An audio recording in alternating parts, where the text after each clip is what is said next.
गुरु ब्रह्मा गुरु विष्णु गुरुदेवो महेश्वरा गुरु साक्षात् परब्रह्म तस्मै श्री गुरुवे नमः। ओम श्री गणेशाय नमः। गुरु शंकर भगवान की जय, कुल गौरा मैया की जय।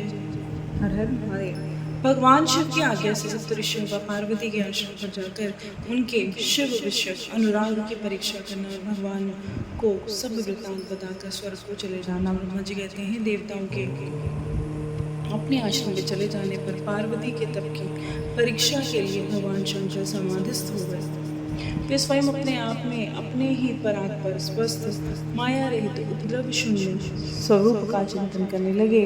उस धैर्य वस्तु के रूप में साक्षात भगवान महेश्वर ही विराजमान है कि वो खुद भी जिसका ध्यान कर रहे थे वो महेश्वर ही है, वो भी शिव ही है। उनकी गति का किसी को ज्ञान नहीं होता।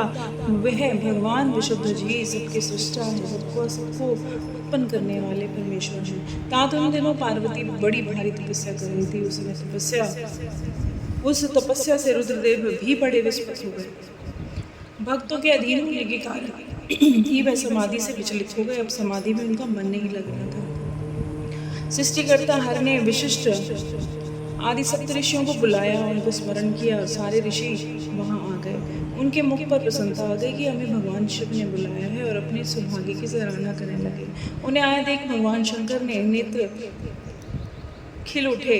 वो बहुत खुश हो गए, हंसने लगे और कहा कि सप्तऋषियों, तुम सब लोग मेरे हित की और वस्तुओं के ज्ञान में निपुण हो। तुम सारे मेरे हितकारी हो और सारे वस्तुओं में निपुण हो, ज्ञानकारी हो। शीघ्र ही मेरी बात सुनो। गिरजा कुमारी देवेश्वरी पार्वती समय गौरी शिखर पर पर्वत पर तपस्या कर रही हैं। मुझे पति रूप में प्राप्त करना चाहती हैं और उस तपस्या का उद्देश्य यही है।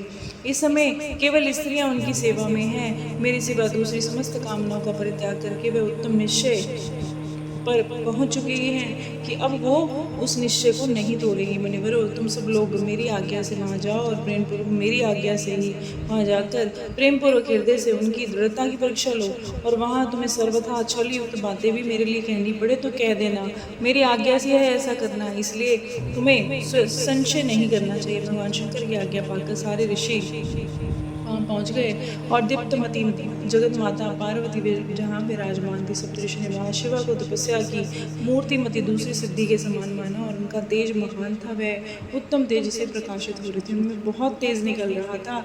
उन उत्तम व्रतधारी सप्तऋषियों ने मन ही मन प्रणाम किया और फिर उनके द्वारा विशेषत और पूजित होकर मस्तक झुकाते इस प्रकार से बोलते। ऋषि ने कहा, देवी गिरजानंदिनी, हमारी बात सुनो।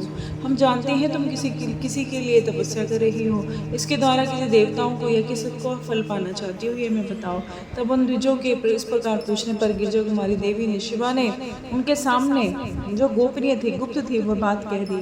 पार्वती कहती हैं कि आप लोग प्रसन्नतापूर्वक हृदय से मेरी बात सुने। मैंने अपनी बुद्धि से चिंतन किया है। अपना यह विचार मैं आपके सामने रखती हूँ। आप लोग मेरी असंभव बातें सुने, उसका मजाक ना उड़ाएं। इसलिए उन्हें कहने से संकोच होता है, तब फिर भी मैं कहती हूँ कि क्या करूँ। मेरा मन अंतिम दृढ़तापूर्वक उस उत्कृष्ट कर्म के अनुष्ठान में लगा है और जिसको पाना कठिन है, और मेरा मन उसको करने के लिए विवश हो गया है, मजबूर हो गया है। यह पानी के ऊपर जो बहुत बड़ी ऊंची दीवार खड़ी करना, कि पानी के ऊपर कोई दीवार खड़ी होती है, ये उसके बराबर है। देव ऋषि उपदेश पाकर मैं भगवान रुद्र मेरे पति हो जाएं, इस मनोरथ को मन में लेकर मैं कठोर तप कर रही हूँ। मेरा मन रूपी जो पक्षी है ना, बिना पंखों के ही उड़ रहा है, आकाश में उड़ रहा है। मेरे स्वामी करुणा निदान भगवान शंकर ही उसके इस आशा की पूर्ति कर सकते हैं। पार्वती का वचन सुनकर वे मुनि हंस पड़े और गिरिजा का सम्मान करते हुए छल युक्त मिथ्या वचन बोलते हैं। ऋषि ने कहा, गिरजानंदिनी देव ऋषि नारद व्यर्थ ही अपने को पंडित मानते हैं। उनके मन में तो क्रूरता भरी है। आप समझदार हो फिर भी उनकी बातों में आ गई। नारद छल कपट की बातें करते हैं, दूसरों की चित्त को मोह में डाल देते हैं। उनकी बातें सुनने से सर्वथा हानि होती है। ब्रह्मपुत्र दक्षिणी पुत्रों ने भी नारद जी का बातें सुनी थी और छलपूर्वक उन्होंने उपदेश दिया था, उससे वो दोबारा घर ही नहीं लौटे। उन्होंने दक्ष के दूसरे पुत्रों के साथ भी ऐसा किया। उनके चक्कर में आकर भिखारी बन गए और उनका घर भी उजड़ गया। प्रहलाद को अपना चेला बनाकर उन्हें हिरण्यकश्यप के बड़े बड़े दुख दिलवाए, हिरण्यकश्यप से बड़े बड़े दुख दिलवाए, तो सदा दूसरों की बुद्धि में भेद पैदा करते हैं। नारद मुनि कानों को पसंद आने वाली अपनी विद्या जिस को सुना देते हैं, वह अपना घर ही छोड़ देता है, भीख मांगने लगता है। उनका मन मलिन है, मैला है, केवल शरीर ही सदा उज्जवल साफ दिखाई देता है। उन्हें विशेष रूप से जानते हैं क्योंकि उनके साथ रहते हैं। उनका उपदेश पाकर बड़े बड़े विद्वान भी सम्मानित होने वाली तुम भी व्यर्थी बुलावे में आ गई हो। मूर्ख बनकर दुष्कर तपस्या करती हो। बाले, तुम जिनके लिए भारी तपस्या करती हो, विरुद्ध सदा उदासी, निर्विकार और काम के शत्रु हैं। इसमें संशय नहीं है। वह मांगलिक वस्तुएं पहनते हैं, लज्जा की तिलांजलि दे चुके हैं, उन्हें शर्म कुछ नहीं आती। उनका ना कहीं घर है, न द्वार है, ना वे किसी कुल में उत्पन्न हुए हैं, इसका किसी को पता नहीं। कुसत्त वेश धारण करते हैं, भूतों प्रेतों आदि के साथ रहते हैं, नंग दौड़ंग घूमते रहते हैं। धूर्त नारद ने अपनी माया से तुम्हारे सारे विज्ञान को नष्ट कर दिया है, युक्ति से तुम्हें मोह लिया है, तुमसे तप करवाया और देव ऋषि गिरिजा नंदनी तुम ही तो विचार करो कि ऐसे वर को पाकर तुम्हें क्या सुख मिलेगा। पहले रुद्र ने बुद्धि से तुम्हें खूब सोच विचार करके सती साध्वी से विवाह किया, और परंतु वे ऐसे मूढ़ हैं कि कुछ ही दिन के साथ अपने विवाह को निभा नहीं पाए, और उस बेचारी को वैसे ही दोष देकर उन्होंने त्याग दिया। खुद तो स्वतंत्र घूमते हैं और निष्कल शोक रहित होकर स्वरूप का ध्यान करते रहते, उसी ध्यान में बैठे रहते हैं। जो सदा अकेले रहने वाले हैं, शांत हैं, संग रहित है, किसी का संग नहीं करते, अद्वितीय हैं, उनके साथ किसी स्त्री का निर्वाह हो कैसे सकता है। आज भी कुछ नहीं बिगड़ा। तुम अपनी आज्ञा मानकर तुम हमारी आज्ञा मानकर घर लौट जाओ। इस दुर्बुद्धि को त्याग दो महाभागे, तुम्हारा भला होगा।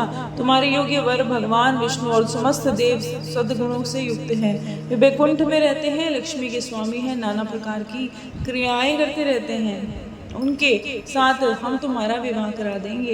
ये विवाह तुम्हारे लिए समस्त सुखों को देने वाला होगा। पार्वती, तुम्हारा जो रुद्र के साथ विवाह करने का हट है ना, उसे हट को छोड़ दो और सुखी हो जाओ।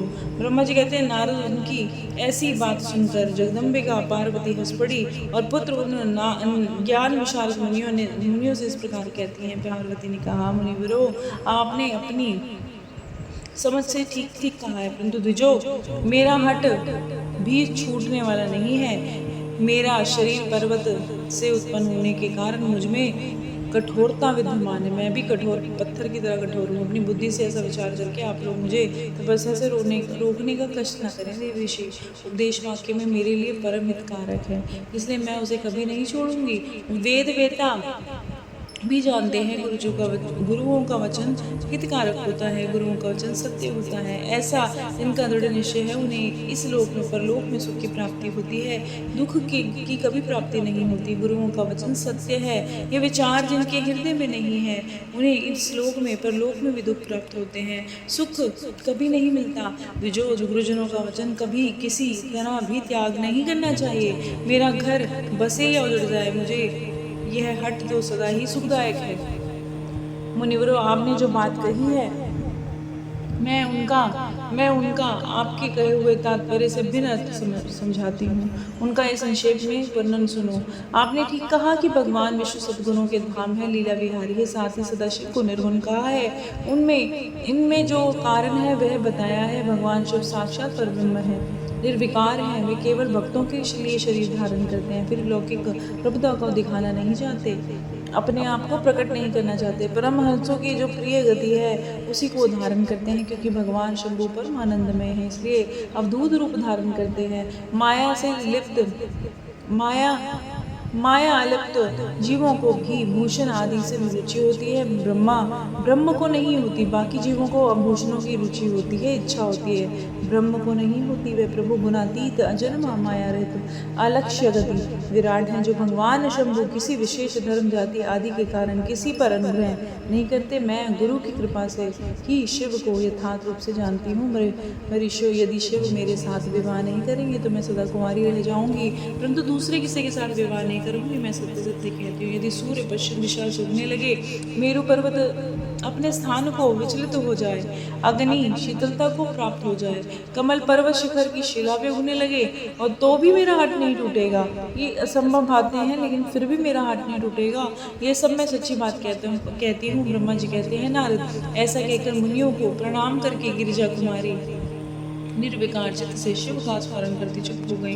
इस प्रकार गिरजा के उस उत्तम निश्चय को जानकर सप्तऋषि उनकी जय जयकार करने लगे और उन्हें पार्वती को उत्तम आशीर्वाद दिया। और उन्हें गिरजा की परीक्षा करने वाले ये सातों ऋषि उनके धाम को प्रणाम करके प्रसन्नचित होकर शीघ्र ही भगवान शिव के स्थान पर चले गए। वहाँ पहुंचकर शिव जी को मस्तक झुकाया और मस्तक नवाया और उनसे सारा वृतांत उन्होंने कह सुनाया।